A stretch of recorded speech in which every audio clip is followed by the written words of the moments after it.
What's going on, guys? Andrew Piluk Hockey here, back with another video, and today is going to be my Leafs game day preview, of course, for the preseason for September 27th, 2019 against the Detroit Red Wings. I believe this is Game 7 of the preseason.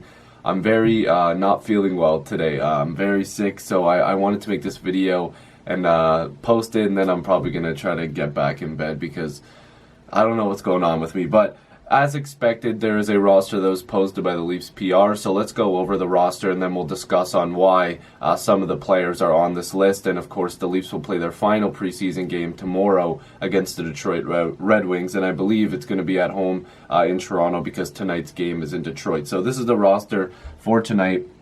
Pontus Aberg, Kenny Agostino, and of course these are the forwards first. You can see Darren Archibald, Jeremy Bracco, Adam Brooks, Rich Clune, Hudson Yelnyk, Pierre Engvall, Tyler Gaudette, Nick Petan, Matt Reed, and Dmytro Timashov.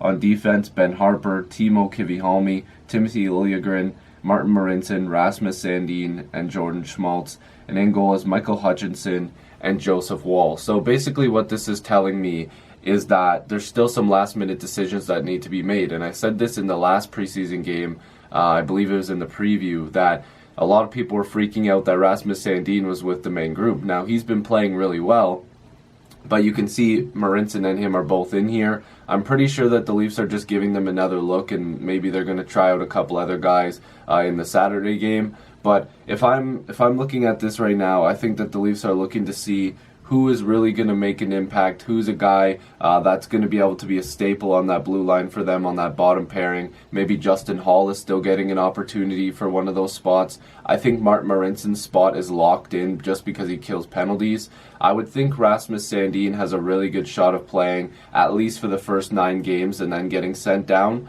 but there's still an opportunity that he could play the whole season if the Leafs really like the way he plays. And if not, then Justin Hall might be the extra guy, and by might I mean there's a really good chance he's going to be the extra guy.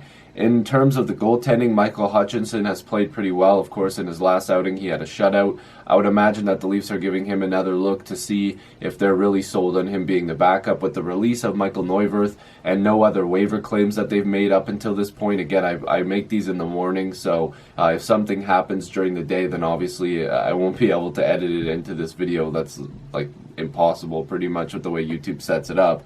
But Michael Hutchinson is more than likely the backup. Some interesting names on here. If I'm being honest, I think 90% of these guys on this list, their time is up when it comes to making the main roster. And Jeremy Bracco is one of those guys that I think had a chance to make the roster, but he'll be a Marley this year. There's an interesting name here, Dmytro Timashov, who played with the main group.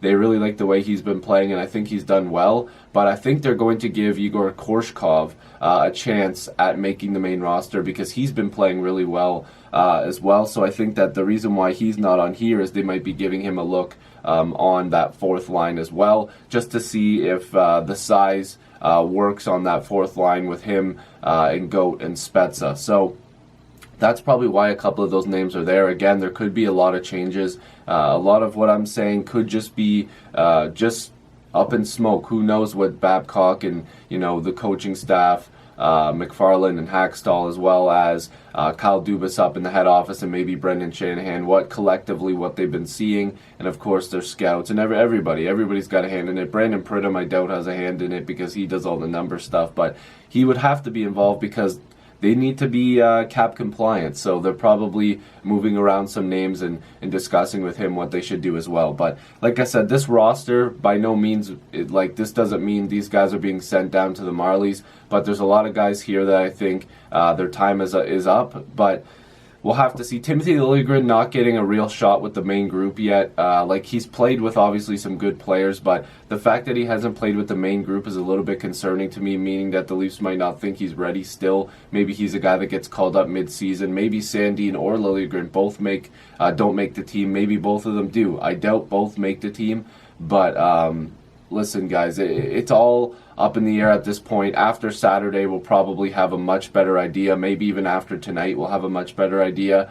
But for now, the Leafs are playing the Detroit Red Wings tonight, looking for another victory. And it's going to be a lot of guys that have to play hard tonight because they're fighting for positions not only on the Maple Leafs, but on the Toronto Marlies. They do have camp, but there's not a lot of spots for everybody down there either. So you have to fight for your spot, and there's some guys here that might have to go through waivers and some guys that might have to be traded or just released from PTOs. So a lot is up in the air right now. So if you're new to this channel, make sure to subscribe. I'd love to have more hockey conversations with you. Join the squad. Let's get to 7,000 subscribers. I make videos on all NHL teams, so if you're not a fan of the Leafs, make sure to go and check out my other videos. And I'll see you tonight for the Leafs post-game review. Peace.